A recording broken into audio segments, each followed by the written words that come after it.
Hey, what's going on, everybody? My name is Corey, better known as the Seaman, and I want to welcome you to another edition of the Seaman's Cinema Sit Down. This one's a little overdue. I can't believe this show's already been on Netflix for like 2 full weeks already. But finally, I have had a chance to watch a chunk of the show. I was wondering if we were going to do episode by episode, and after watching 2 through 6, not really an episode-by-episode review needed, so we're going to bundle them all together. I'm pumped to talk a little bit more about the show, and we'll leave the last 2 for our final conversation when we talk about the series as a whole. So let's not waste any more time, man. Why don't you pull up a chair, take a seat. We're getting ready to dive back in, spoiler-free, and then a little spoilery, into Jupiter's Legacy, Season 1, over on Netflix, the Mark Millar comic brought to life. And as you know, that first episode, man, blew me away, man. Knocked me back. I wasn't ready for all the cool stuff that they did in that first episode. If you want to see my thoughts, reactions, and review on episode 1, you can see that right up there. But now we shift over to 2 through 6, the next 5 episodes. And it's one of those things where in the first, episode, I kind of was wondering if there would be some sort of a dramatic shift away from anything, or kind of a change in the way in which the story or the show was going, because Stephen S. Knight walked away because of creative differences, and Sang-Kyu Kim came in to be the showrunner.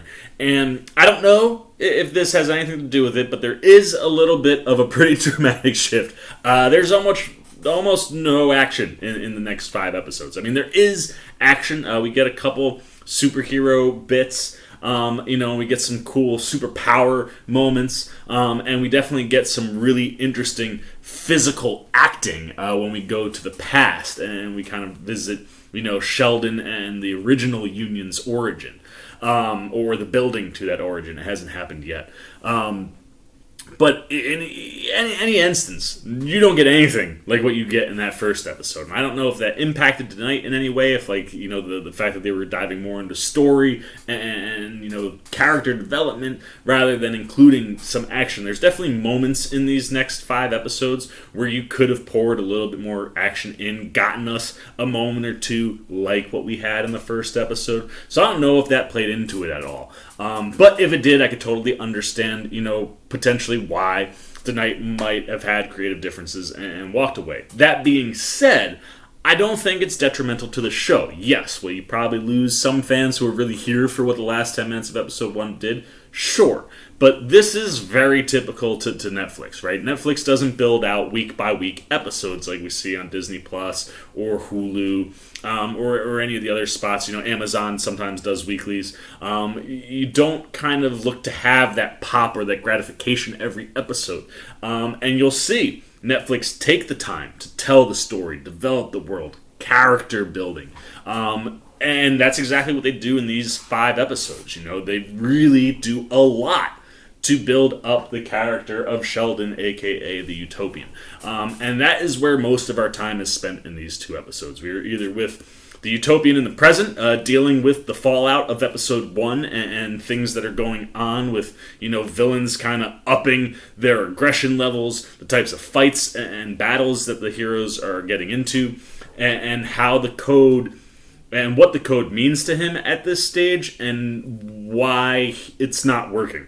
Right, this idea in the present that they kind of deal with Sheldon is the fact that he kind of puts everything black and white, but the world is really, really gray, and they have an interesting conversation in these episodes with a therapist of his who, spoilers, ends up being a villain from his past who tried to kill him for 20 years, but he goes to him because nobody else can kind of understand things. And I like that you dive into the psyche of Sheldon a little bit in the present, because we dive into the psyche of Sheldon a lot when we go back to the past. And his story in the past is really fascinating, and you can totally understand and see how the code comes into play and where it comes from, and how becoming a hero, it all kind of stems from what we see in the past, and specifically what happens to his family, his father's business, in the middle of the Great Depression. When the Depression hits, and the stock market crashes, he goes through some stuff, and that leads him to a bit of a mental breakdown,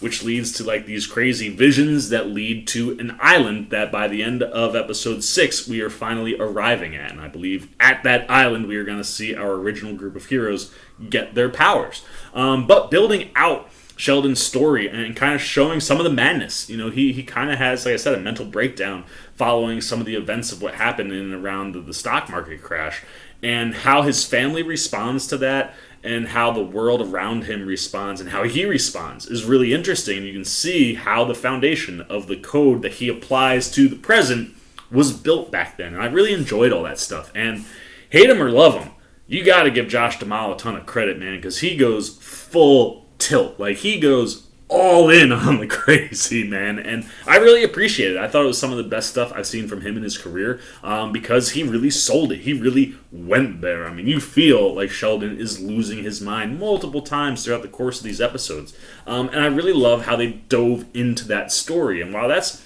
the main story that we're kind of following through here throughout the entire series, I enjoy watching the family elements that exist in Sheldon's world. It's not just the superhero stuff, but you get to see like why he's harder on Brandon. Being the firstborn, I understand a little bit. The expectations are a little bit higher. You have a lot more to live up to. And how he's harder on Brandon, but not as hard on Chloe, who we get to see as a complete and total F-up. And Brandon, all he wants to do is meet those expectations, and the fact that he made a mistake really sends him into a place where he is self-reflecting, and meanwhile Chloe is out there, like way out there, man. Like she's in a bad place. I mean, she has really low self-esteem. She's into partying and drugs and not being a hero, and yet Sheldon gives her a lot more leeway. You kind of get this feeling like he can be hard on Brandon because Brandon's not going anywhere, but if he's too hard on Chloe, Chloe might disappear forever, and that's clearly something that Sheldon doesn't want. And while we're telling these stories, both in the present and in the past, I like when we kind of drop in and get to see a little bit about what's going on with Brandon. A little bit of what's going on with Grace, someone who is very in line with Sheldon, yet throughout the course of these episodes in the present, you get to see how she starts to see the way some of the other people are seeing things. One of the other interesting aspects of these episodes is the fact that the rest of the world doesn't really seem to be too upset about what Brandon did. And that's all just really interesting. And while we kind of pop in on those folks, also Walt is kind of a minor player throughout these episodes. He definitely is more of a player in the past than in the present. But, I do like to see how he interacts with Sheldon in the past and how specifically he interacts with Brandon in the present. Because Brandon and Sheldon have a lot of parallels to each other, specifically at the time that these two things are going on. I think Brandon and Sheldon are supposed to be similar in age when you're going back to into Sheldon's past, and I like some of those elements. Well, I can't tell if he's good or bad or not, but I do dig the fact that he kind of supports Brandon a little bit. The real character that we dive into the most, at least in the present, is Chloe. We get a lot of background on Chloe, and we get to see a lot more of her than Brandon, but we get to see how they interact with the heroes. Brandon, there's more of a professional level in his interaction with the heroes, and Chloe, it's more of the, hey, we used to be friends, let's get effed up together type of stuff. And I'm interested in Chloe's story because it ties into one other character, this character Hutch, who kind of has a group of other superpowered people that kind of run heists with him. They're working for like this guy called the Big Man. But the way that story kind of winds together and deals with the Sampsons, and then deals with Chloe's personal life, I just kind of dig all that stuff. And the stuff that we get with this character Hutch, really, really interesting stuff. And I'm very intrigued to see how he plays into the rest of the show going forward. And the last person that we kind of get to spend time with, really none at all in the present, we hear mentions of Sky Fox, who I believe turns out to be Sheldon's best friend, who we spend a pretty good chunk of time with in the past. If you're not spending time with Sheldon, we're usually with George Hutchins, and he is, like I said, Sheldon's best friend, and eventually would become Sky Fox, who we've learned a little bit about, but there's a lot of gray in that story. But in the past, I really have been enjoying the performance that we've gotten from Matt Lanter. He's doing a really, really nice job, and the way that he supports Sheldon and is interested and kind of helps Sheldon get to where they're getting. It's just fascinating, and I'm interested to see where the story goes specifically for George's character in the past, the way I'm interested to see where Chloe's character ends up in the present. So from a non-spoiler aspect, these episodes, they're pretty tight, and there's a lot of world building. You're really getting a full sense of the world, of the heroes, both in the past and the present.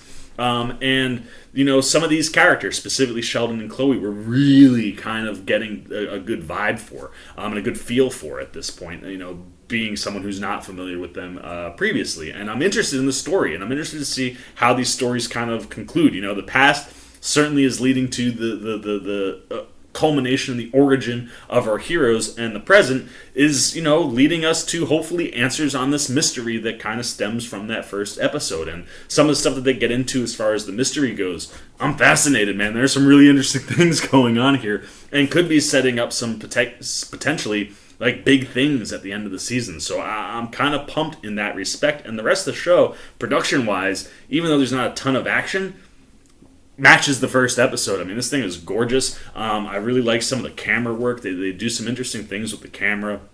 There's some really interesting aspects and looks visually to some of the superpowers that we get to see from some of the other heroes.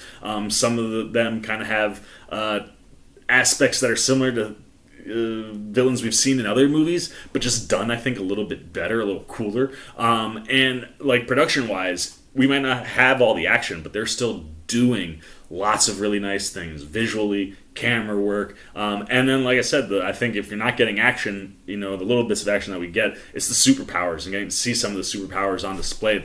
Visually, it's all really, really stunning, and to this point, I mean, I'm here. I'm here for Jupiter's Legacy, man. I'm really, really digging the show, and I can't wait to see what the last two episodes bring. Hopefully, a little bit more of that spectacle, that we got in that first episode, but I think they've taken their time to build out a world and tell a story, so that I think by the time you get to the end of this season, world is your oyster going forward, and I'm totally cool with that. Netflix builds its stuff to be binged, not to be watched episode by episode, week by week. So because of that, you kind of just rip through these episodes in the middle to get to the end. And I'm about what they're doing so far. So those are all my non-spoiler thoughts. Now we're going to shift into the spoiler game. And I got a few reactions for you. There wasn't a ton, but we do have a few. So why don't we check them out? Building something?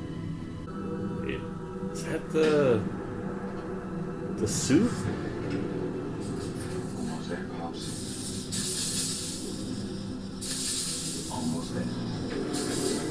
Is he Hutches' kid?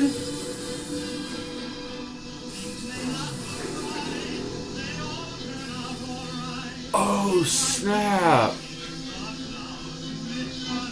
So this is all in the past. So this is before... Oh, shit. What? What?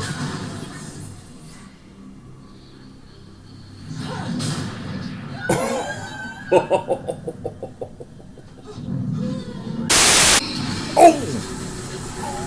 Oh, man.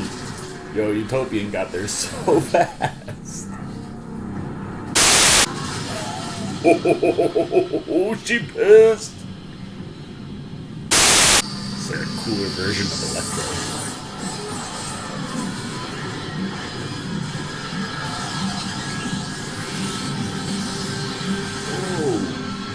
How did she stay on her feet like that? That was crazy.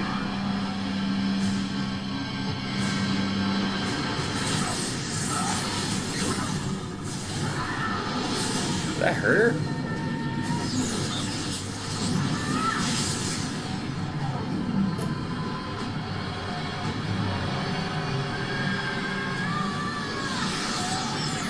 Oh!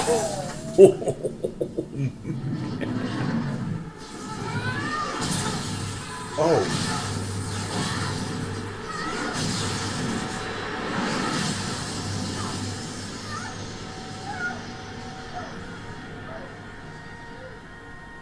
Oh, I think she just exploded his face. Yeah, so there you go. Like I said, I didn't have a ton of reactions here, but there were certainly a few spots where it was like, oh, damn, because they show you what the potential of the show could be. And from a spoiler standpoint, when you look at these episodes, episode 2 is really all about the fallout from that Black Star fight in episode 1. We really get a sense of where Brandon is, where the Utopian is, and how, he feels about what Brandon did.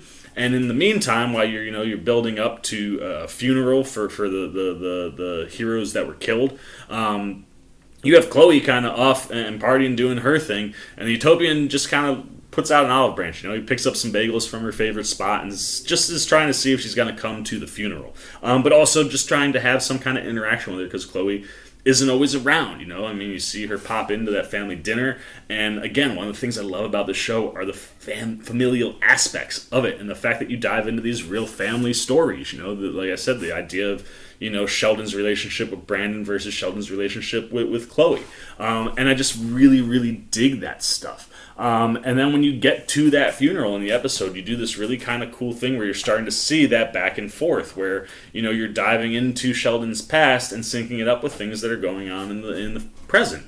And one of those things they do is they build up to the funeral that you get in the present and build up to the funeral that exists in the past, which is Sheldon's dad, who commits suicide right in front of Sheldon. It was absolutely wild. Like, the market crashes, and then after the suicide, you find out that, his dad basically gambled with everybody's pensions to try to expand the company. They're a steel company and pretty much built the entire city, over the course of history. But the market crashes and they lose everything. And it's dark, man. It's dark, and you can tell why this impacts Sheldon the way it does, and why he kind of loses his mind afterwards. Like, he talks his dad away from the ledge, and it's like, come on, let's go downstairs. He's like, all right, I'll see you right down there. And as Sheldon opens the door to go back inside, his dad just walks right off the roof. Wild stuff. And like, Sheldon immediately has like a nosebleed, passes out, ends up in a coma, and when he comes out, he is semi-deranged from everything, and that's what you kind of see throughout the course of these episodes. But I love the way that they synced up those two funerals and those two eulogies. You see Sheldon give the eulogy for his father, and you see Brandon give the eulogy to his friends. And Brandon really reflects on how he let people down and how they were real heroes and he could have done better. And to see that in combination with what Sheldon's talking about as far as his father and the legacy, that exists. And again, how the legacy kind of plays into, the code and what Sheldon has built and what he's leaving behind. And I just love the way that they do that. And the other thing, too, that I love production-wise is that when we're in the past, full screen. When we're in the present, we come down to widescreen. And that playing with those aspect ratios is a lot of fun and helps identify where you are in case you're not sure. Like, granted, if you see Sheldon with white hair and a beard, that's clearly the present when, clean-shaven Damal with the dark hair slicked back is the past. But playing with the aspect ratios certainly helps with that stuff, and I thought it was kind of cool.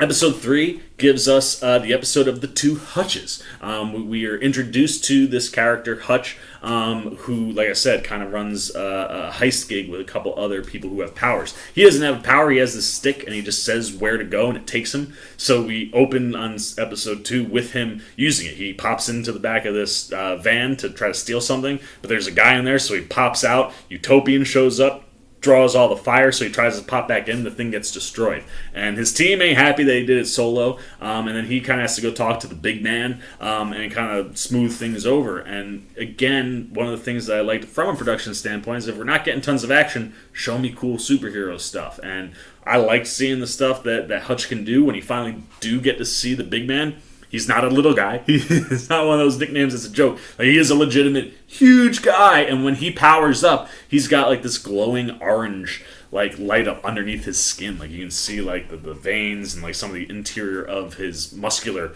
work when he lights up, and then he lays people out. Like, we meet him coming out of a bathroom stall, and you can see like 6 sets of legs that he had just bashed in. But like, you can tell like why there's pressure on Hutch. He ends up kind of coming up with like a different scheme, gets that, and then him working with his crew, they end up crashing legitimately into Chloe. And there's a really cool moment with his crew, like after they steal this stuff. They mentioned multiple times they needed to use the one guy's van. It's because the guy's van basically opens up like portals that are like tunnels. If you're driving at a building, he powers them up and you see like he's got heroes. It's like one of those vans with like the painting on the side, and the heroes light up and it leads into a spear which shoots something out that allows them to drive through stuff. Really cool. And that's how they get away from this heist, thinking they're all good, but then they crash into Chloe. There's a little bit of an altercation, and then Hutch loses the haul again. It's a bunch of drugs that Chloe ends up taking. But by the time you get to the end of that episode, there's a big reveal for Hutch. And the whole episode, you're syncing it up with George's story in the past and how he's responding to what's happened to Sheldon, where things are going. You see Hutch right at the end of episode 2, and in episode 3, he's very predominant. And you're kind of seeing these two stories line up and sync up. And I actually literally said to myself, I was like, you got Hutchins and Hutch. It's like a pair of Hutches. And at the end, you see Hutch working on something, and it looks like the metal out kind of like built like the skeleton of the suit that Black Star wears. And then he mentions his dad, and he's like I'm coming, Dad, like we're getting there. And they zoom over, and it's a picture of George. Now, George, of course, we haven't met yet in the present. He's been named a few times, Sky Fox, but no clue how Hutch being Hutchins, like being George's son, ties into Black Star. And the Black Star stuff I'm fascinated by in general. I mean, we'll get into the autopsy. I think that's episode 4. But like, just up in that mystery. And when you're talking about Hutch in the present, the thing that's cool is he doesn't have to be holding the stick, and it only listens to him. So like, he gets kind of like, when he loses the heist the second time, these two guys that work for the big man come in, and they're putting the threat on him. And one of them, the guy has like all these crazy tattoos. The tattoos actually come to life. I think they're a pair of snakes, and they take the thing off the table. He's like, what are you gonna do with it now? He's like, oh, that's what you don't understand. Shark infested water. And the guy disappears, and you're like, oh man, he just dropped him into shark infested water. That's cool, but like, you just sacrificed your cool like magic thing. And then he says home, and the thing comes back, and it's just like dripping in water, and you're like, oh, that's kind of crazy. And then he literally is having a conversation with the other guy, and they kind of have a mutual understanding. Like, if you get rid of the big man, like maybe we can make some kind of deal with ourselves. And he goes, the big man's heart. And then it comes back, and it is the big man's heart, like on the thing. It's dripping blood, and you're like, oh, like it is such a cool element for a character, and the way that you can utilize that little stick and the fact that only Hutch can use it is really neat. And then, twist, he tries to run away from the Utopian at one point. I don't know if it's in this episode. It might be later on. He actually kind of gets into a fling with Chloe, and he tries to run from the Utopian, not because of the fling. The Utopian's after him because he's trying to find George. But he thinks it's involved because of Chloe. And he, like, just goes to Idaho, and then, like, within seconds, this is how fast the Utopian is, right? Like, this guy goes from whatever city they are into the middle of, like, a cornfield, or, like, on a road next to a cornfield. And, like, not even 10 seconds later, Utopian's there, blasts, like with the eye blast, kind of knocks him out of the sky. But when he picks up the thing, Hutch tries to use it, and it glows blue typically. But as soon as Sheldon picks it up, it glows red and just stops working. So I don't know how, but the Utopian can make that thing not work, and that just makes me even more interested in Hutch's story and how that ties into George and what George's story is in the present. But I just loved how they, again, sunk up these two episodes going back and forth between the present and the past, and were able to introduce us to two kind of characters that have a connection that you don't see coming, and at the end you're just like, oh, wow, that's kind of crazy. Then you move into, episode 4, and in this episode, this is the Chloe episode. We really get into kind of Chloe's life and how she differs interacting with the heroes.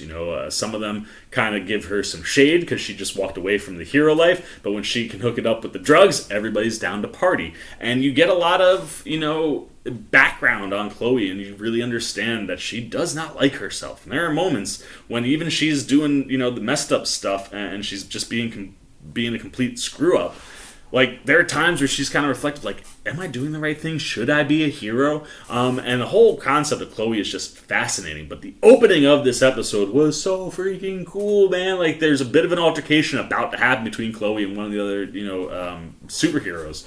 And everything slows down. You're like, oh, we're getting into one of those cool, like, slow motion moments, which we've already seen in previous episodes, episode 1 specifically. And it's not. All of a sudden, like, everything just stops and nothing is happening. You're like, what in the world? And there's a dude who calls himself Nick of Time. He's trying out a bunch of different names throughout the course of the episode, but he's frozen the whole room and allows him and Chloe to get out. But it was cool because it was presented like a legitimate slow-mo that turned out to be like a superpower thing. And then his storyline, with Chloe throughout this episode, they kind of have a fling going on, and he just is trying to get into the union. He's like, you think you put a good, word in with my dad? And she punches him through a wall, which almost gets her evicted during a party after she gets the drugs from Hutch. And like, when she almost gets evicted, like, one of the other heroes just fixes the wall, and the guy's like, all right, you're not evicted, but like, keep it down. Like, what do you got? You're really gonna kick a superhero out of an apartment? Well, not a superpowered person. She's not a superhero right now, but anywho, like, like, it's interesting to see how she interacts with the heroes in the situations like that, and like how the world just continues to use her. Whether it's at a shoot, she gets into it, an altercation at one of her photo shoots, actually like throws a car at the guy who's like taking all the pictures. So like, there's a lot of interesting things. But when she runs into Hutch, you get this really dope sequence where these like 3 other superpowered individuals try to kind of take her on. And one of them can kind of shrink down to like a quantum realm. That was one of the cool things. The superpowers throughout the show that we get to see are really dope. And when she goes into this like quantum realm, it doesn't look like the quantum realm from Ant-Man. Totally different, kind of more trippy, psychedelic, but like black with like, it's almost like a dark black hole with like these kind of trippy psychedelic flashes of color or whatever. And she shrinks down, she shrinks back, and when she hits Chloe just is like, seriously? And like, poof, whacks her, and she flies up into the air. And the other chick who uses like this kind of pulsar power pulsars herself to go chase her down. It turns out that they're girlfriends. We see Hutch kind of come back home in the middle of them doing stuff later on. Maybe that was during the Hutch episode. It might be in this episode. But that stuff's just kind of funny. And then, like I said, the guy, the third guy that's there with that group is the guy with the van. And then when Hutch tries to run away, there's some kind of altercation with Chloe, and she just picks up the drugs and bounces. And eventually he comes for them. And like I said, they end up getting into a little bit of a fling. And it's interesting because Chloe doesn't know who Hutch is, but Hutch obviously, like, she like knows a lot about Chloe because of her of her dad, because of their dad. So I'm interested to see where that story line goes. But on the overall, like, I enjoyed getting more stuff with Chloe in episode 4, while simultaneously continuing to see more of Sheldon's story. And I like how Chloe's story kind of syncs up with Sheldon's story in the past, where Sheldon is really going through the madness. And I like it because you're able to sync up visually. Like in episode 2, you sync up the funerals. In episode 3, you're syncing up the Hutches. Episode 4, you're syncing up the crazies to a degree. When Chloe is tripping on drugs or really messed up, the camera's in close and it's kind of erratic and all over the place, especially when she ODs at the end of that episode, and Hutch finds her. But you go back and, Sheldon coming out of his coma is crazy, and when he's losing his mind, seeing visions of his dead dad, telling him to do things and talking to him when no one's in the room. And like I said, Damal totally sells the crazy. But again, the camera's in close and it's erratic and you feel confused in those situations. And it's interesting to watch these episodes sync up like that, like from a visual creative medium. I really love when they're doing that stuff, and we're able to dive in even more with Sheldon when we go back to the windmill. The visions that he's having, he starts drawing things, and George sees a pattern and sees a windmill, and when Sheldon gets there, of all people, Kurtwood Smith, good old Red from that 70s show, pops in for a little cameo to be this guy at this windmill. And it's one of those things where, that story, he runs into like a family, that family gives him a lift and then gets like attacked, and you see him like ball up his fist to go fight, and he gets his butt whooped, but it lets the family get away.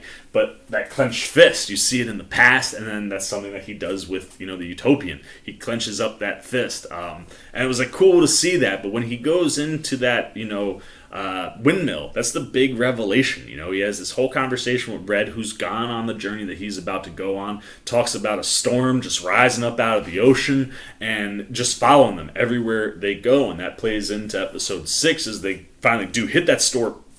During Sheldon's journey, he understands, based on that conversation with Kurtwood Smith's character, you can't run from the storm. We gotta just go straight. The storm's trying to make us run, and it will kill us if it follows us. But if we just stay the course and run through, we'll find the island. And that's how episode 6, getting ahead of ourselves, but that's how that one ends. It kind of sets us up for them to go find, however they find their superpowers. But that Kurtwood Smith cameo is so freaking good, man.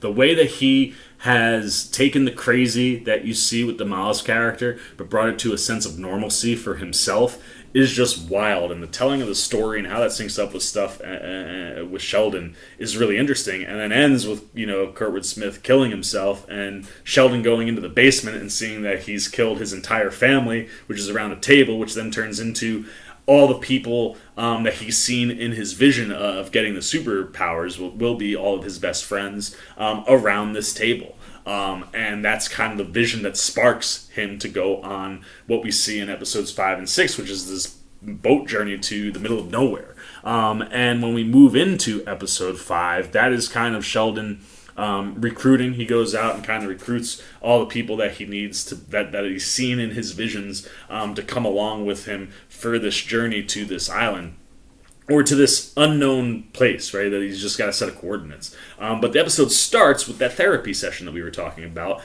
with this guy who ends up being a former villain. And you really kind of dive more into the code, and you start to see how some of the code is built in the past as he first, meets Grace and interacts with her for the first time. She wrote an article about his father doing all the stuff they did with the pensions, didn't believe it, turned out to be true, and then he went and found her because she was in that vision. I kind of dig all that stuff that's going on with Sheldon. And like I said, the idea of the therapy, and it's interesting because they don't reveal that it's a villain until the end of the episode. And then when he walks out, it's kind of like one of those Magneto reveals where it's like you've been in this kind of cool, crazy looking room. Here it just looks like an office. But when you leave, it's like, oh, this is a maximum security prison that we're in, which was kind of dope. But there's a lot of contentiousness from his doctor, so when that reveal happens at the end that he's a former villain, you're like, oh, it makes more sense.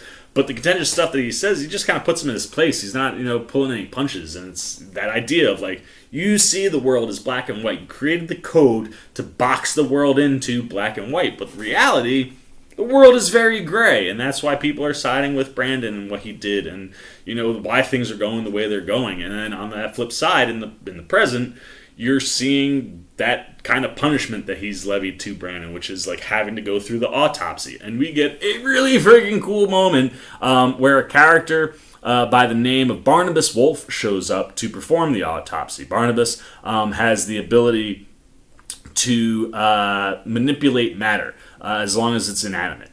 He can't manipulate humans, but he can, manipulate things. So when he comes in, he's kind of flying in and he rips the roof apart, and he comes in and he lands and he puts the roof back together. And when he lands, it's Paul Amos, which if you've ever seen Lost Girl, that's Vex. And I was a big fan of Vex and a big fan of Paul Amos because he's one of those characters similar to Spike from Buffy that can walk both sides of that good and bad line. He is inherently more bad, but he knows how to play on the good side, and you don't always know if you can trust him or not. And he's certainly bringing some of that to Barnabas. But it's cool to watch Barnabas's powers, man. Barnabas's powers are real dope.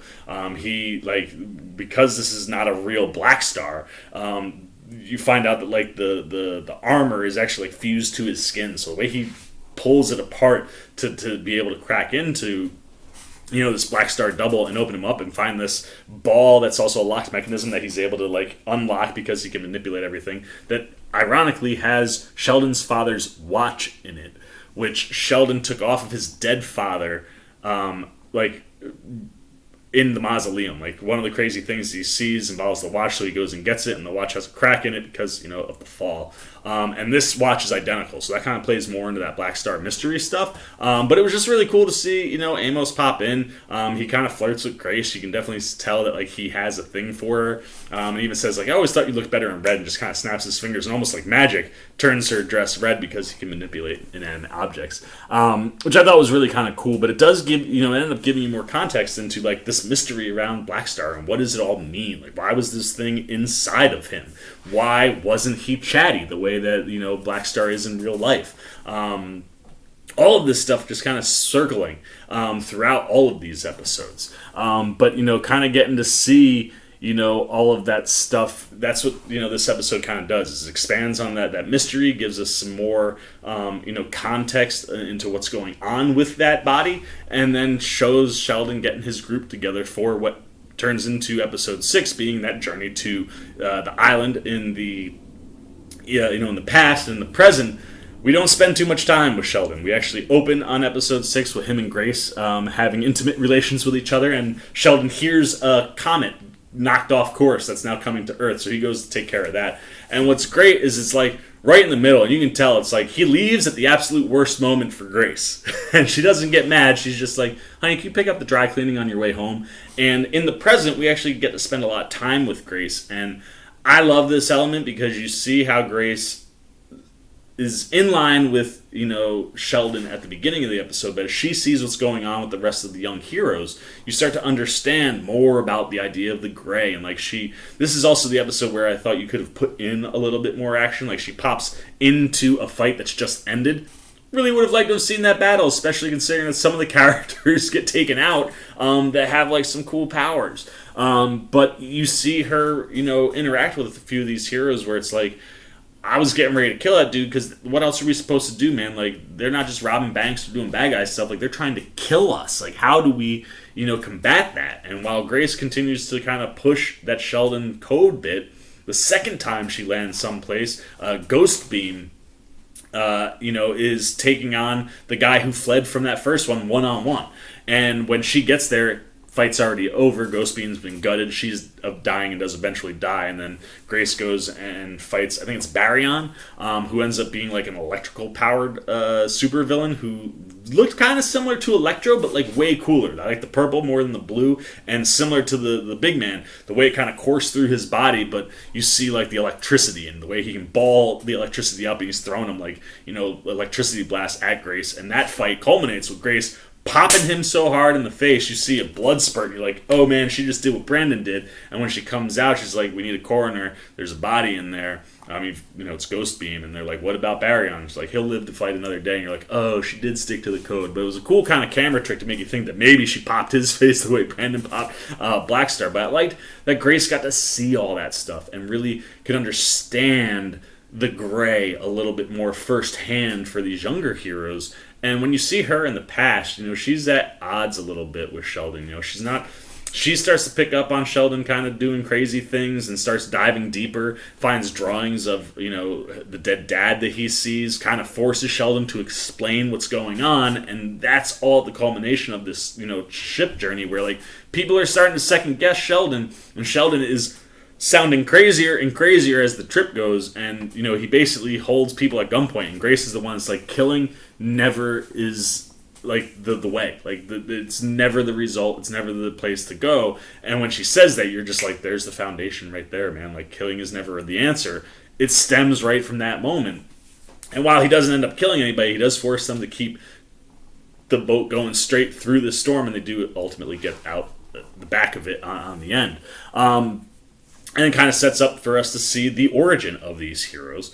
And simultaneously, like, by the time you get, the Utopian home at the end of the episode, Grace, she's feeling a little bit different about things, and I'll be interested to see how that plays into these final 2 episodes. And like I said, overall, I just really dug these from a storytelling and world-building perspective. I think the show does a really good job here. And visually, I thought it was stellar. Some of the superpowers that we get, like we talked about Baryon and we talked about Barnabas. Just some of the other ones, like Ghost Beam, she kind of has this, like, it's almost like you pull the dots off of Twister, and those are kind of populating around her when she comes in and out. Like, she kind of ghost phases into things. Like, she pops up into Chloe's bathroom when Chloe is super hungover. Like, a cool visual, but something I would have liked to have seen, and we could have seen in action if you showed us that fight with Baryon. Similar to the other heroes that Grace runs into. Like, one of them can turn his hands into, like, melting, molten, almost like flesh or lava, and like looks like he could like shoot blasts with it or whatever.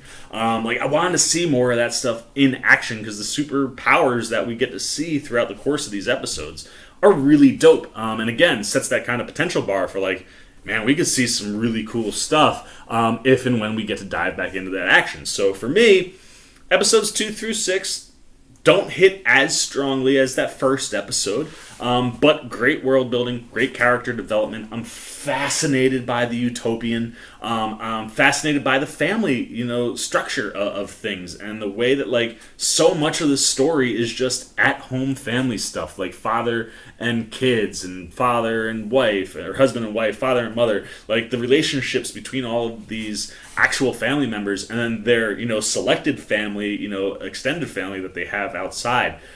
It's just really interesting take on heroes that we don't really get to see a lot of. So I'm cool with diving into more story. And like I said, yes, I would have liked a little bit more action in these 5 episodes, and you could have seen some cool stuff that we'll never get a chance to see because some of these characters are now dead, but I think you're setting yourself up for a big old bucket of win, hopefully coming in these last 2 episodes. Can't wait to check those out and then talk about them with you guys. But for episodes 2 through 6, we got to give you a score. So if episode 1 was a 4.5, that's what we'll call it. That definitely would have... The last 10 minutes really elevated that one to like where I was like, this is like amazing. For episodes 2 through 6, let's bring the meter on up. Where do we land? Really good storytelling, really good character development. Could have used a little bit more action. 3 out of 5 C-Maniacs on this middle set of episodes. Like I said, real good material, just could have been elevated by doing some more superhero-y type stuff. So I'm digging where the show's going. I can't wait to see how it all ends and wraps up. But right now, I want to know what you're thinking, man. What are you thinking of Jupiter's Legacy? Is this a show for you? The first episode, if that hooked you in, how do you feel about the preceding 5 episodes where you're doing a lot more storytelling and a lot less action? Do you need the action? Is it something like you were hoping it would be like, The Boys, where something crazy was happening in every episode? We kind of pull back on that and we dive more into the world. So is that working for you? Do you like the Netflix style of binge watching a show versus a weekly release? And do you understand how you structure a show differently if it's a weekly release versus a bingeable show where you can watch everything at once? If you finish the show, please don't spoil anything, but feel free to talk about anything in episodes 2 through 6. If it is a spoiler option thing, or if it is spoiler oriented, label it that so that people who haven't watched it yet don't get the spoiler. They can skip over it because obviously we have a non-spoiler and a spoiler review here. But anything that you were thinking, good, bad, indifferent about Jupiter's Legacy, down below in the comments section. As always, if you enjoyed this video, please give me a thumbs up. And if you're new, you want to come hang out with the C-Man and see what I think about the final 2 episodes of Jupiter's Legacy, or just be here anytime I'm talking movies, TV, trailer reactions, you dig what I'm doing, you like the energy, want to show a little love, support, boom, join C-Maniac Nation by hitting that little subscribe button over there. Hit that bell if you want those alerts. And until next time, for the C-Man's Cinema, sit down. I've been the C-Man, and I am sounding off. Oh, hey, what's going on? You must be sticking around because you're looking for more content featuring this guy. Well, guess what? You're in the right place. You can check out more videos right here and right here. And if you have and you want to come join that C-Maniac Nation, you can hit that subscribe right over there.